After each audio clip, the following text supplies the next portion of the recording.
this last weekend, we were on the road with one of our toughest road trips, and we headed into Wichita on Friday night, and they had what I would call, well, they were trying to sell out their facility and break the record for attendance. So they had over 5,800 people there, so it was an amazing atmosphere to play in front of. I thought our kids did a nice job of controlling their energy in that kind of atmosphere, and they really came in focused and ready to go. I thought we probably executed our game plan the best we have all year in all aspects of our game, which was really great to see. But one of the biggest positives in my mind was we had, especially even in that first game as an example, we made a lot of errors and had some mistakes that I think in the past would have snowballed into a lot of other things. For example, the first game we missed 5 serves, and we had 3 situations where we had miscommunication. So basically, in my mind, gave them 8 points. And I think the biggest part about that is you would never be able to tell by the reaction of our kids. And I think that's something that we've kind of been fighting all year. And to do that in front of 5,800 people and playing a team that's as big and physical as Wichita, I thought was a huge positive for us on the weekend. So it was really good to see that. I thought all sides of the game, except for our serving, which was pretty inconsistent, were right where they needed to be. Defensively, we were strong blocking, which allowed our backcourt to be very scrappy, getting a lot of touches on balls. We were really frustrating Wichita with their offense, which was really good to see. And then on the offensive side, every single one of our kids hit over 300, and we have not had that at all this year. It's usually 2 or 3 kids maybe hitting that percentage, but every single one of them. And I give a lot of credit to Molly for that. She just really did a nice job of getting the ball to who she needed to, putting up hittable balls to allow the attackers to have a really good opportunity. So very proud of our offensive side as well. And like I said, just overall, just a gritty fighting performance by everyone on our team, which was really good to see. We headed into Missouri State on Saturday, and going into that match, I felt like Missouri State was a very dangerous team for a couple reasons. First of all, they were picked 3rd in the conference. They've had a lot of injuries this year that have, I think they've lost some matches that they really didn't feel they should have lost. And so going into that match, they definitely had a very spirited and fighting attitude. And they have played, I've seen them play a lot on video, and they've played some great volleyball, but it was 2 or 3 notches higher than we've even seen them play. So I give a ton of credit to Missouri State. They came in with what I thought was one of the best game plans against us. If I would scout us on video and see us every day, it's exactly how I would play us. And they just did a nice job of executing that game plan. And I felt like we never were in a position that we made changes. And a lot of that, you know, is on us as a coaching staff. We just weren't able to make changes when we need to make changes. And we were pretty flat in terms of just our focus and our energy. I know, you know, obviously we had a really big match the night before, but we know going into this weekend we had to be able to put 2 back-to-back matches where we had a high level of execution, a high level of focus, and a high level of being able to try to outwork our opponents. And we definitely did not make that change on Saturday that we needed to make. And unfortunately, you know, 3 of those games were by 2 points. So 2 of the games we lost were by 2 points, but to be quite honest, I didn't even feel like we were that close. And we were fortunate in my mind to be that close on the scoreboard, because it didn't feel that way as far as what we were playing. So it was unfortunate, because I think one of the things we have to understand as a team, we're going to have to put back-to-back high performances together, whether it's coming up the next couple weekends, whether it's getting into the conference tournament and having to do it maybe 3 times depending on where we end up and finish in the conference. But we're going to have to find a way to be able to keep that high level, especially of effort and focus in more than one match, and then not really taking it off, but not really having that same amount of focus and drive that we had on Saturday or Friday night. So it's something we definitely have to work on. I thought all parts of our game needed to be better. You know, I've challenged our senior class. They work hard, but there's a difference between working hard and having that focus and execution there as well. That part has to be there in order to be successful, and it's something we're going to continue to work on as we head into the next few weeks. Obviously, we have a huge weekend coming up. We have Drake and Creighton at home. Drake is coming off a really big win against Evansville. Evansville has been playing tough. They beat Missouri State. They played Wichita State tough. And Drake swept them this week 3-0.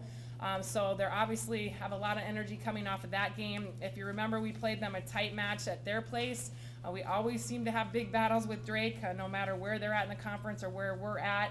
Last time we played them, we were pretty flat offensively.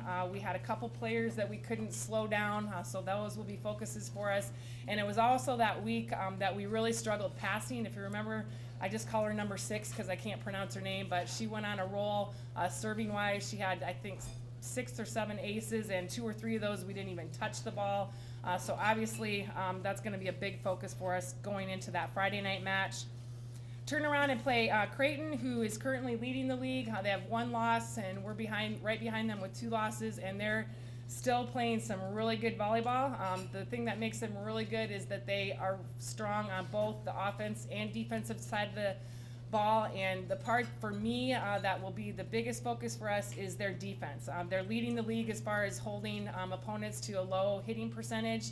They're very strong blocking. They're also a very good digging team. So we have struggled against teams like that because I think, number one, we kind of lose our patience and we try to hit things we don't have.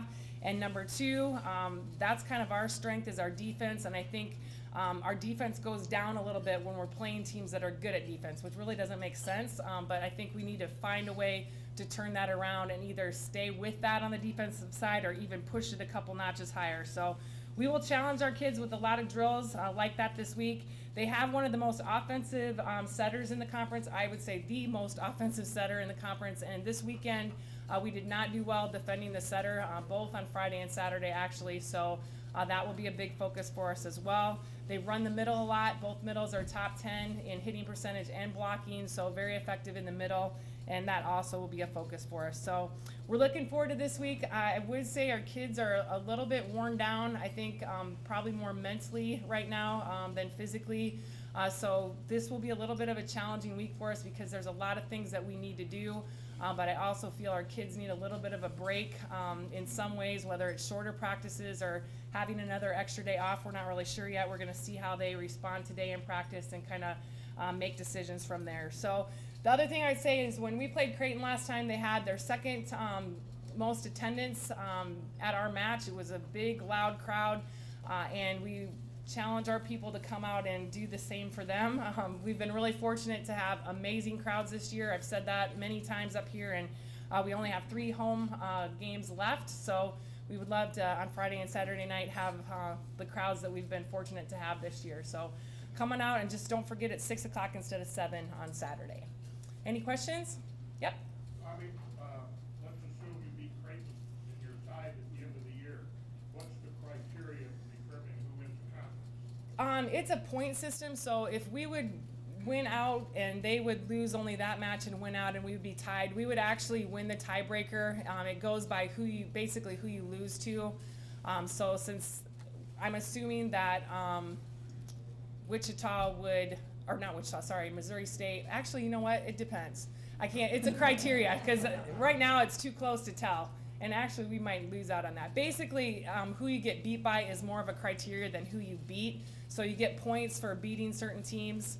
And so it's a point system all the way down to the bottom team. So your loss, like we lost to Missouri State and they lost to Southern. So whichever one of those 2 would finish higher, that would be the team that would be in first, if that makes sense. So if it ended today or ended with us 2 losses and we lost to Missouri State, they lost to Southern, and then we lost to each other, it would be whoever finished higher between Missouri State and Southern. So actually right now Missouri State's below Southern, so we would not win the tiebreaker. But there is a lot of volleyball left, actually. So does that make sense?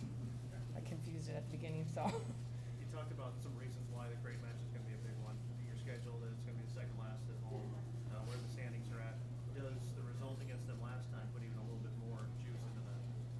It definitely does, because I think that is one of the matches where, again, Creighton deserves a ton of credit because what they did kind of forced us into a lot of things, but I also feel like we didn't compete how we're capable of. So I think our kids definitely have that in the back of their minds, and that's the one thing that's good about being able to play a team again. You get to have an opportunity to maybe show a little different side of yourself. So obviously we're going in hoping to show a very different team than we were last time. But again, it's one of those things where they're good, and so even us playing our best, it's going to be a battle. So we have to understand that even though we come prepared and focused, there's going to be a lot of match time adjustments and things that we need to be able to do to be able to be on the winning side of that match. You mentioned earlier how important it is to try to get back-to-back matches together with high execution, energy, and focus. And how tough is that when you have back-to-back days where you play games, and especially with Drake Nov first and Creighton immediately after? Yeah, it's really difficult in my mind, just more because of just trying to prepare for that second team. You know, obviously your focus has to be on the first team that you're playing. So even in practice, I've said many times that we try to throw things in that are against the second team that we'll be playing without them really knowing that, because that first game is the most important. So you have no practice time before you turn around and play that second team. It's a little bit different, I think, this time around because you have already played them, so there's a lot of things that we already know and can practice early in the week that might be for that second team. So some of it is even just making changes on our side that we think will be more effective against those teams. All right, thank you.